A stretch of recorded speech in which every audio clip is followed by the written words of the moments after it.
Good evening, family. This is Curious Formula, your moderator, your presenter, your host this evening for your daily Curious Formula on the date, July 23rd, 2024.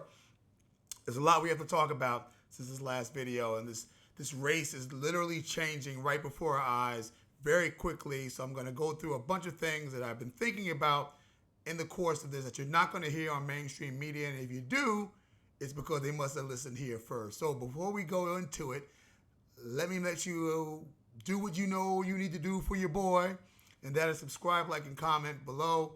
Please make sure that you spread the word. We're building it as we fly. Please go to my TikTok channel, Curious_Formula, and please subscribe, like, and comment there. We do a daily things I think about in terms of this Biden-Harris race, and today is going to be no different. So a couple of things that I do think. I still think that Donald Trump is the prohibitive favorite. Listen, folks, if you are a betting man or betting woman, you have to admit that even with all the changes, even with all the positive news surrounding Kamala Harris, that Donald Trump is still the prohibitive favorite going into this. Now, a lot of things can change. A lot of things are changing. The ground is moving beneath our feet. If you look at some of the polling that has just come out today, I believe it's Reuters. And I always tell you, if you watch my content, polling is a snapshot in time, right? Just like polling shows certain things about Donald Trump right after the 34 convictions in New York. It's similar with this shakeup of the race as well.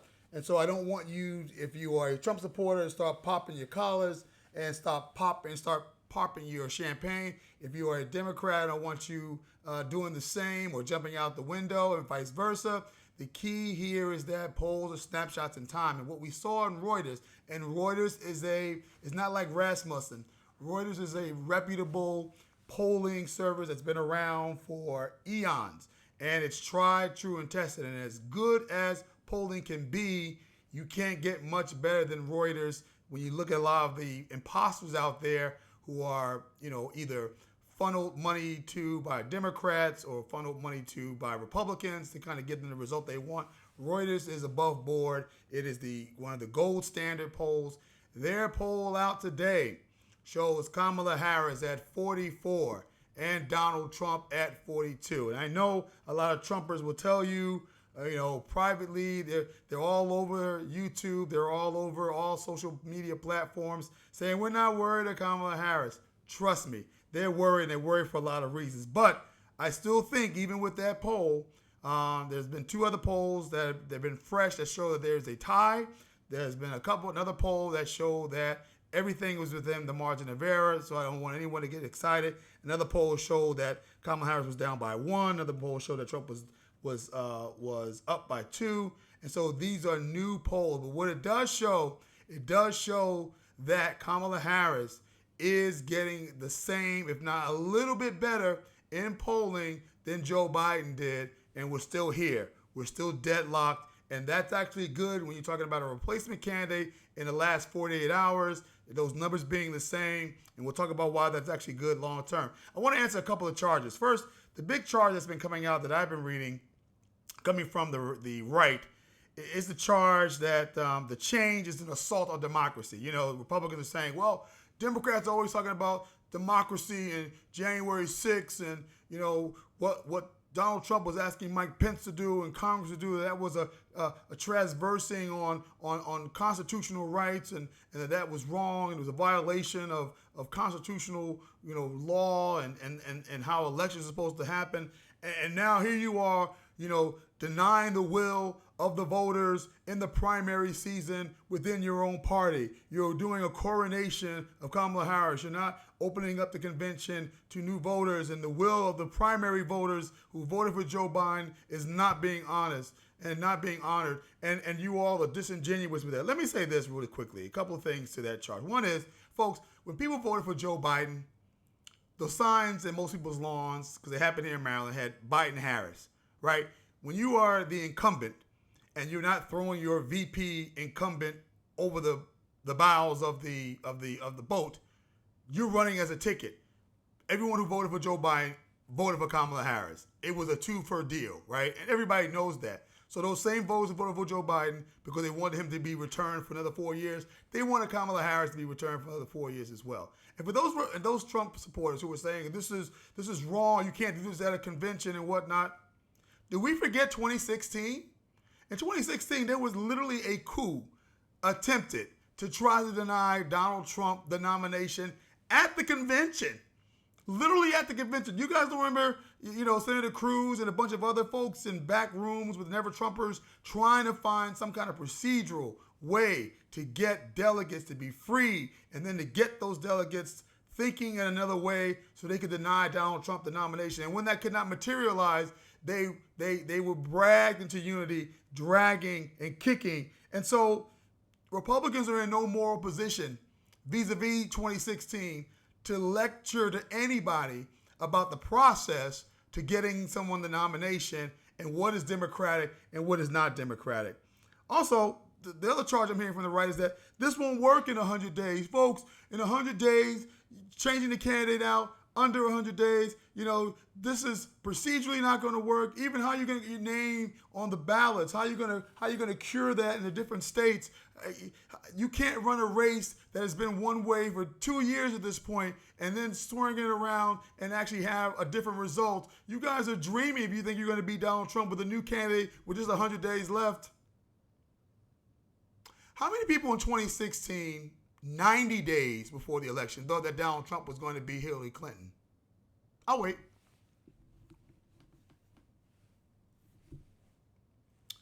How many people thought 60 days before the general election that Donald Trump was going to be Hillary Clinton? 30 days? 10 days? Hell, 5 days before the election, we were thinking it might be a horse race and tighter than we thought.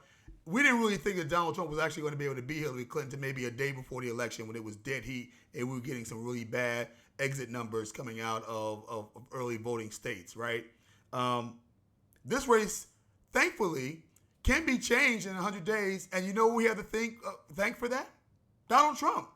Donald Trump brought upheaval in 2016. He changed the matrix and the paradigm by which all of us can judge how national elections are held and how they can be affected and how things can change with the blinking of an eye and the snapping of your fingers, right?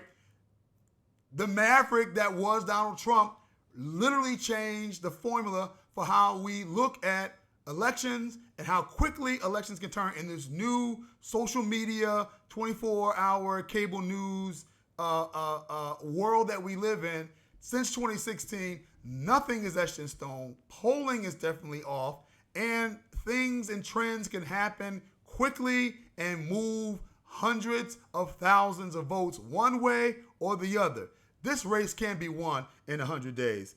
The other charge I keep hearing is Dems are spineless.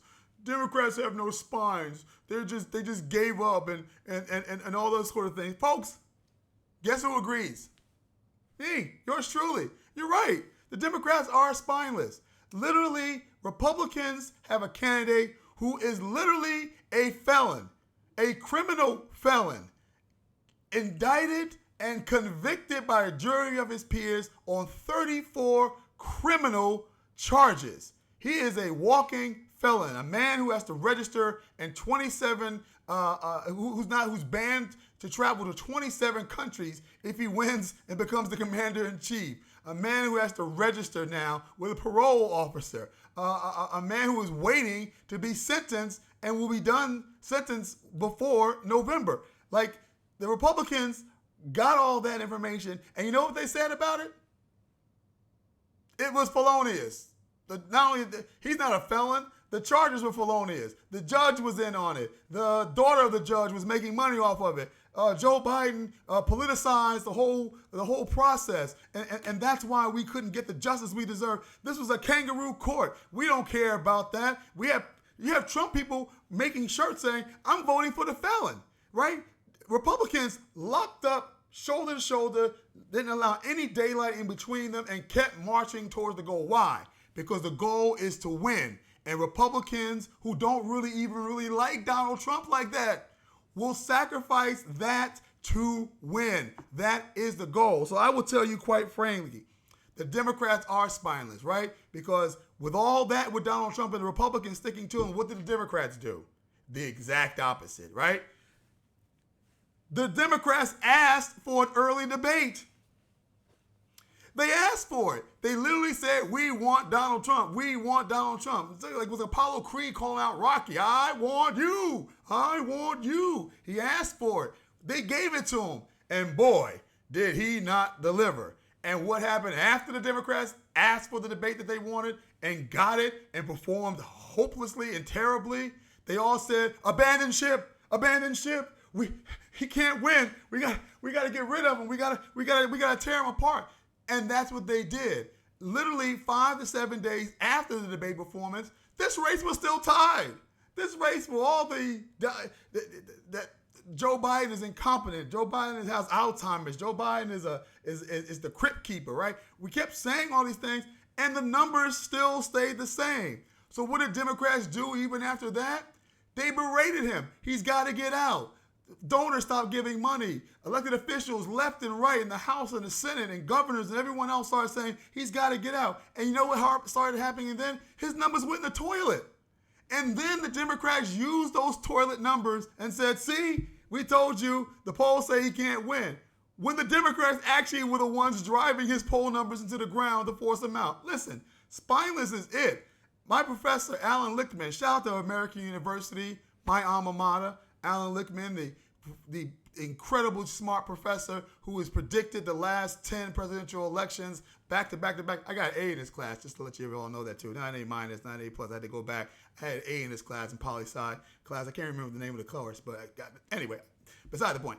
Alan Lichtman said it best. He said the GOP, that the Democrats are spineless and the GOP has no principles.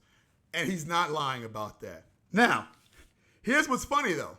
The Dems are now taking a page out of the playbook of the Republicans. Yes, finally, the Democrats have grown a pair and are playing on the same game stage, the same field, reading off the same sheet music as the Republicans. Because just as the Republicans said, damn the torpedoes, full speed ahead, when it came to Donald Trump and the criminal convictions that he has, and said we don't give a damn, we're going forward because we want to win.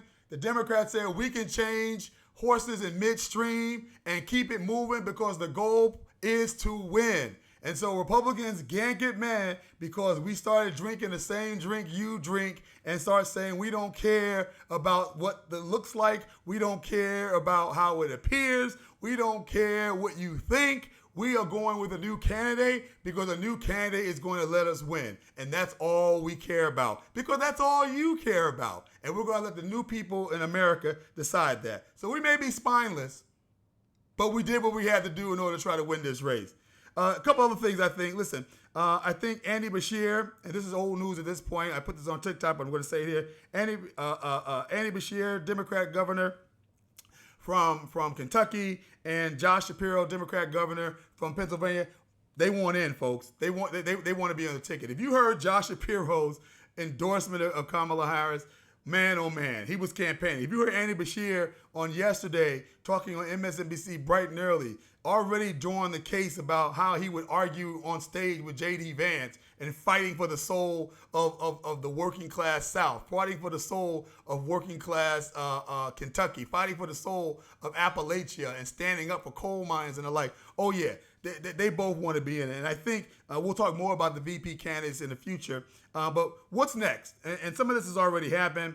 First of all, I think you will continue to see Kamala Harris consolidating support. She's been doing an excellent job of that. People are coming out of the woodwork. Even everybody who basically said Biden had to drop out has to come out and endorse it, including George Clooney. You know how critical I was for Huffington Post. Huffington Post, I'm still never going to forgive you guys. I remember what you did to Joe Biden. It was disgraceful. And even if we're successful with Kamala Harris, people should recognize that Huffington Post is a piece of shit outlet. So, but I digress. And a new campaign team is what she needs, right? So I must say that since I started talking about this on TikTok, Kamala Harris has decided that she is going to keep most of the people that are at the top in terms of Joe Biden's campaign. I think that is a mistake. I personally think eventually she will rue the day. These people are incompetent. Don't forget, as I just mentioned, these are the people who wanted the debate.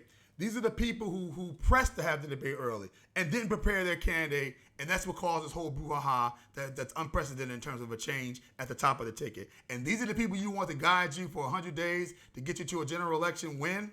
No. The good thing I am happy about, though, is that she's going after David Plouffe, who is the guru, who was the targeting guru of the Obama campaign circa 2008 and circa 2012.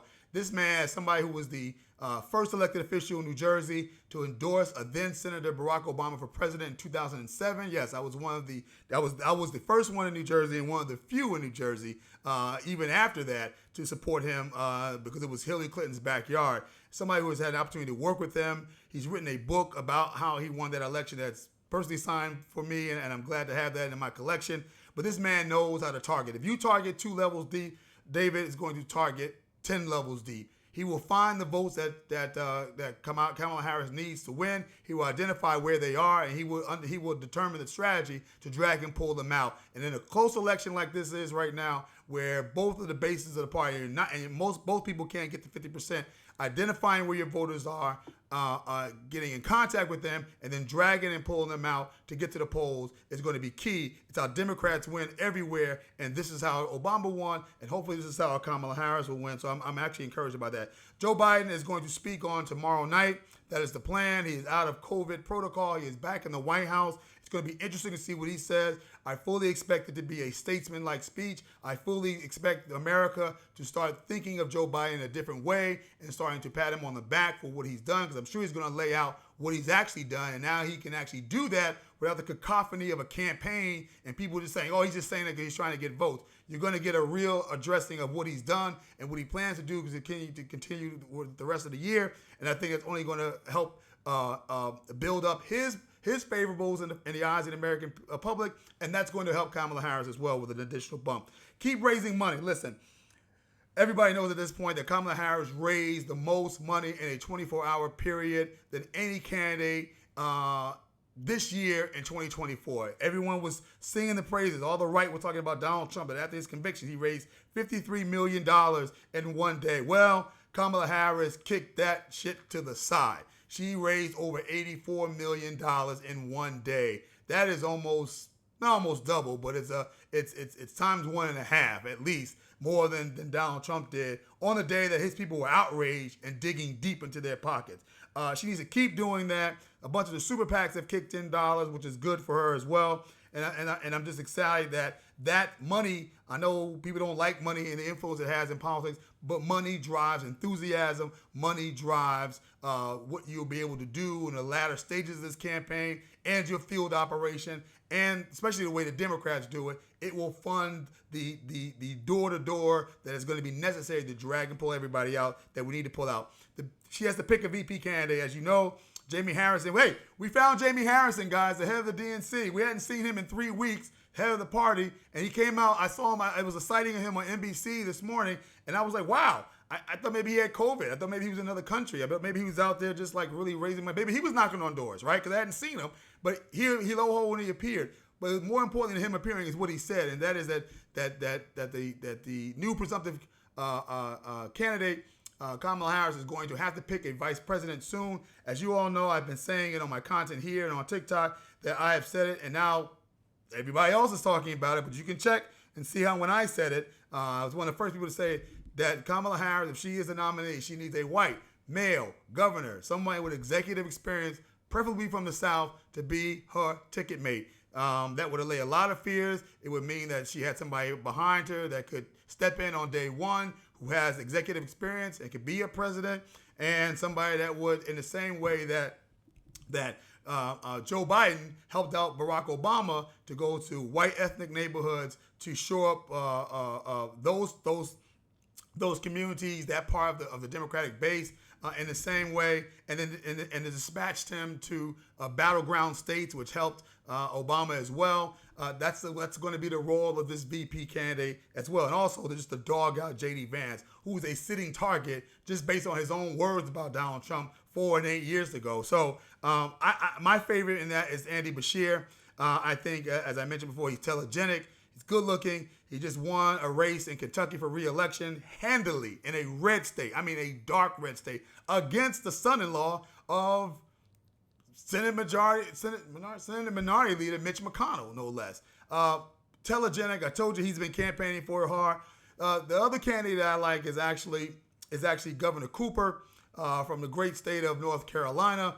I like him because he fits the same paradigm as Mike Pence, when Mike Pence would join the Donald Trump campaign as a VP because his term was ending as governor of the great state of Indiana. Likewise, Roy Cooper's term is ending in North Carolina. This is a good, easy way to set him up, and he will have that same kind of job. I think it also puts North Carolina in play. Andy Beshear, Kentucky will never be in play, even if they put Beshear on the ticket. But North Carolina can be, because it is honestly a purple state with some resources and with a bounce. It's doable in North Carolina. So it puts another state in play, another way to get to 270, and I support that. I think also that the vice president has to pivot, and this is very important, and make outreach to the Ronald Reagan conservative mainstream Republicans. And I mean showing that they have a big tent. Listen, folks, it is no secret, and I've been talking about this for a long time, and the rest of the press and other social media platforms have not. So you're only hearing this here first, and you're only hearing it here, period. And that is, there is a 15% number of regular Republicans in the Republican Party who do not want to vote for Donald Trump, who are looking for alternatives to Donald Trump, who are holding their noses and saying, geez, if I can't find an alternate, I will stay at home. And I still say this is going to be one of the lowest turnout general election races that we've had in the last 50 years. And part of that is because Ronald Reagan mainstream conservative Republicans feel like they don't have a home. They don't have a candidate to vote for. They feel like that MAGA has taken over their party.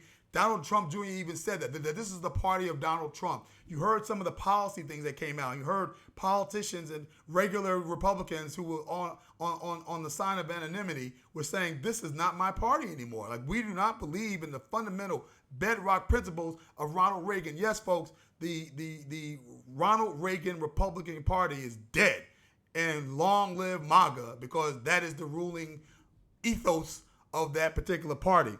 But that group of 15% of Republicans, the ones who voted in those last Republican primaries for Nikki Haley in Indiana, the 15% that voted for Nikki Haley in Maryland, the 15% that helped her win the District of Columbia primary, the 15% who said that after the Donald Trump convictions that he should not only not, that they would not vote for him, but that he should not even be a candidate. 15% of the Republican Party is looking for a home. And so Kamala Harris has the luxury of being able to move her ideology, move her vision, and move her stances on issues to the middle. That is what average Americans are looking for. They don't want the extremes of the left, and they definitely don't want the extremes of MAGA. Polling shows where we are on these issues, and she has the opportunity to take the middle because she will not get any protest from the left. You heard AOC talk about we have to stand behind Kamala Harris if we didn't stand by, if Joe Biden was not going to be the candidate. The left will capitulate. The left will until after November in order to win. I told you, it's a new energized Democratic Party, and they're willing to do exactly what some of the Ronald Reagan conservative Republicans have said they would do in the Republican Party. They will take Donald Trump to win. The progressive, the squad, that portion of the Democratic Party will do the same thing in order to win. The problem is that we can depend on progressives in the Democratic Party to vote. That 15% of Republicans is going to be a problem. But if Kamala Harris can find a way to get the Bushes on stage, Jeb and GW, and find a way to get on stage with the Cheneys and the Clintons and the Obamas and the Bidens, and we have a across-the-board presidential-looking, responsible leadership all on the stage supporting Kamala Harris, that will start to make the appeal. Remember, folks, Nikki Haley's voters, her PAC leaders and everything else, were having conversations with Joe Biden before the debate. The debate spooked them off, but they're still looking for a home. If she can run to the middle, she has another chance to win this election as well. A couple other things that I wanted to talk about was, Republicans plan to win this election by subtraction.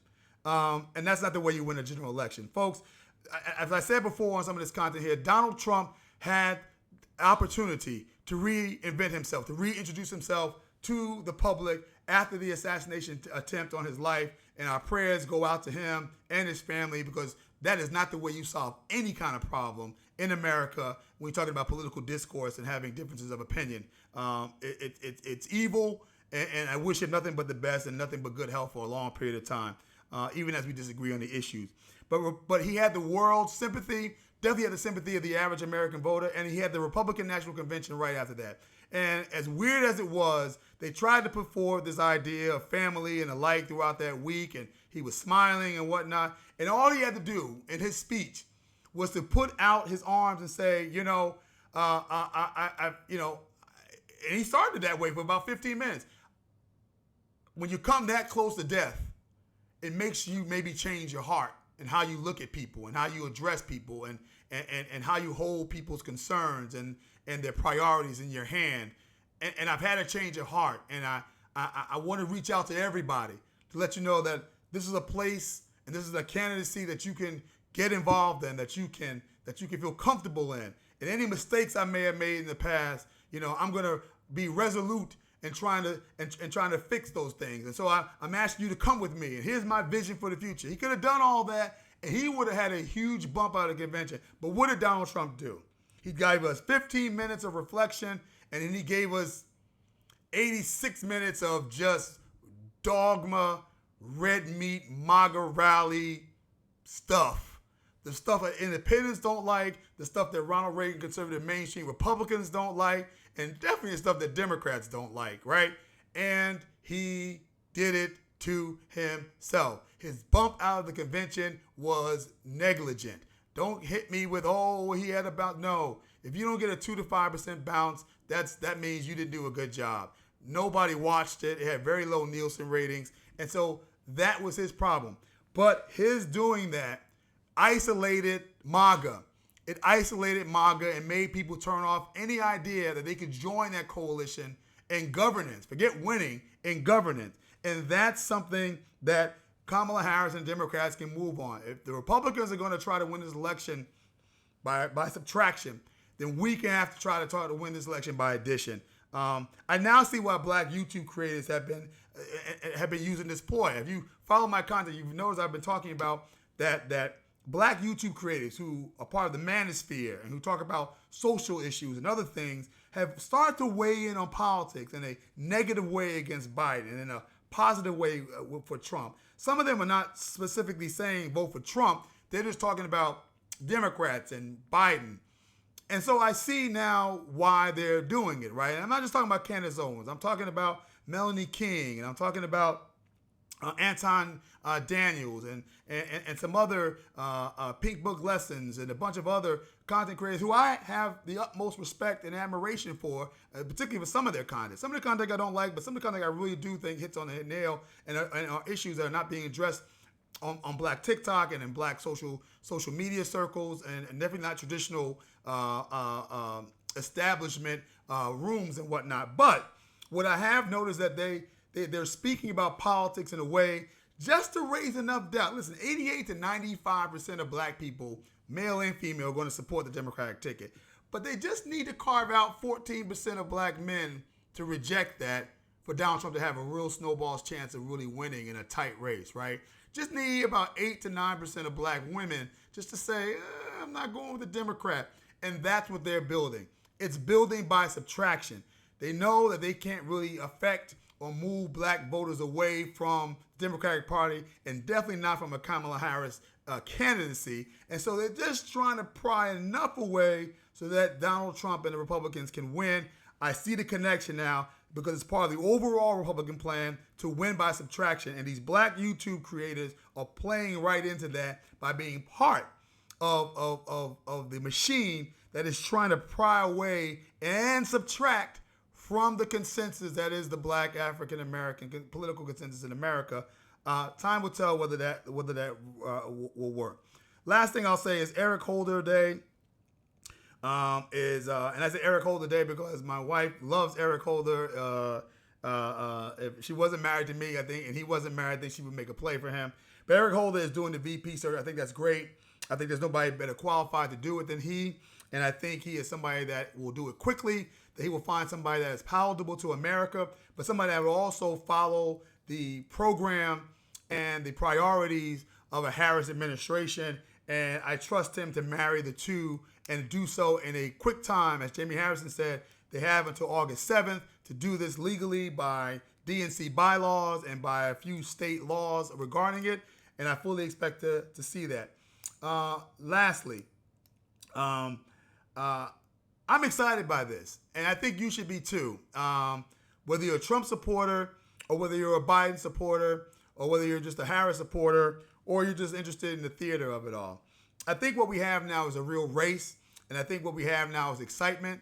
I think there is a pathway to victory for Kamala Harris. There's also a pathway for victory for Donald Trump. So it's going to be interesting to see how the machinations turn out for this. I think that, but I will say this, and I'll end it with this, is that I think that Kamala Harris's ability to grow her support is greater than Donald Trump's ability to grow his support.